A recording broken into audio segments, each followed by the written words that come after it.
1991 সন থেকে আমি কলকাতা যাওয়া আসা করি। কলকাতার বাজার দর খুবই করুণ ছিল, তখন থেকেই সব কিছু কেজি দরে বিক্রি হতো। তো এই কথাটা কেন বললাম, কারণ তখন মিষ্টি কুমড়া ওই দেশে কেজি দরে বিক্রি হতো। যদিও আমি ছোট ছিলাম, জিনিসটা তো বুঝতাম না, তবে যখন যখন বড় হয়েছে আস্তে আস্তে বুঝতে শিখেছি ওই দেশে সব কিছুই কেজি দরে বিক্রি হয়, যেটা আমাদের দেশে ঠিকা বিক্রি হতো বা হচ্ছে চির হিসাবে বিক্রি হতো। তো আজকে কেন বললাম এই কথা, মিষ্টি কুমড়া দিয়ে তো প্রথমত তরকারি রান্না করতেছে, পছন্দের একটা তরকারি। আর হচ্ছে আজকে আমি আমাদের এখান থেকে মানে আমাদের এলাকার যে ভ্যান থেকে মিষ্টি কুমড়া কিনে এনেছি কেজি দরে, তাই এই কথাটা আপনাদের কাছে শেয়ার করলাম।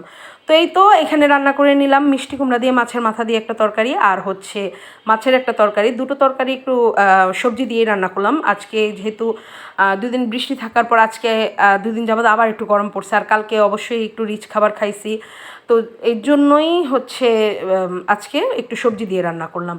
তো এই মেমোরিগুলো যখন আমি রান্না করতেছিলাম মিষ্টি কুমড়া কেজি দরে কিনে এনে, তো বারবার আমার কথাটা মনে পড়তেছে যে কলকাতায় তখনই কত এক্সপেন্সিভ ছিল সবজি টবজি, আর এখন আমাদের দেশে ঠিক সেম ক্যাটাগরি হয়ে গেছে। কী আর করবো, এখন কিছু করার নাই। তো যাই হোক, কোনো এক সময় আমাদের দেশে সত্যিই সব কিছু সস্তা ছিল, এখন আমরা সব কিছু চড়া দামে খাই, আসলে ভাবতে অবাক লাগে। তবে কালের স্রোতে এগুলি সব মেনে নিতে হবে, মেনে না নেওয়া ছাড়া কোনো উপায় নেই। আপনি প্রতিবাদ করলে করতেই পারেন, কিন্তু এরপরে আপনার আর কিছু করার থাকবে না, কারণ এর চেয়ে সস্তা মনে হয় না কেউ খাওয়াতে পারবে। তো যাই হোক, গ্যাসের পরিস্থিতি খুবই খারাপ, আমার তরকারি কি রান্না হচ্ছে না কি হচ্ছে আমি নিজেও বুঝলাম না। পরে ভাতে যখন একটু বলক আসলো তখন ভাতের চুলাটা এই সাইডে দিয়ে তরকারি, কারণ এইভাবে যে তরকারি না রান্না করি তরকারি কেমন যেন পানছে পানছে লাগে, আর মাছটা ভালো করে না ফুটলে মনে হয় মাছটা কাঁচা কাঁচা থাকে।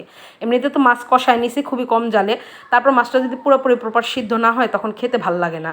তো এই তো নামাই নিলাম মাছের হচ্ছে আলু পেঁপে দিয়ে একটা নরম তরকারি।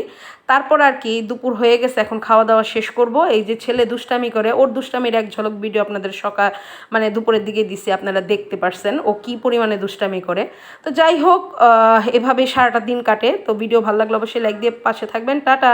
তো আমার কলকাতার ভিউয়ার্সরা, আপনারা আবার কেউ আবার ভেবে নিয়েন না আপনাদের দেশের বদনাম করছি, আসলে না। তবে আপনাদের দেশে একটা জিনিস খুব সুবিধা, যার যতটুকু প্রয়োজন সে ঠিক ততটুকুই কিনতে পারে। আমাদের দেশে যেমন একটা জিনিস কিনতে গেলে গোটা একটা কিনতে হয়, আপনারা যেমন যতটুকু প্রয়োজন আপনারা একটা লাউয়ের অর্ধেকও আনতে পারেন, কিন্তু আমাদের গোটা একটা লাউই কিনতে হয়। মাছ কিনতে গেলে আপনারা যে কয় পিস লাগে আপনারা সেটা কিনতে পারেন, যেটা আমাদের পুরো গোটা কিনতে হয়, কেজি দরে কিনতে হয়।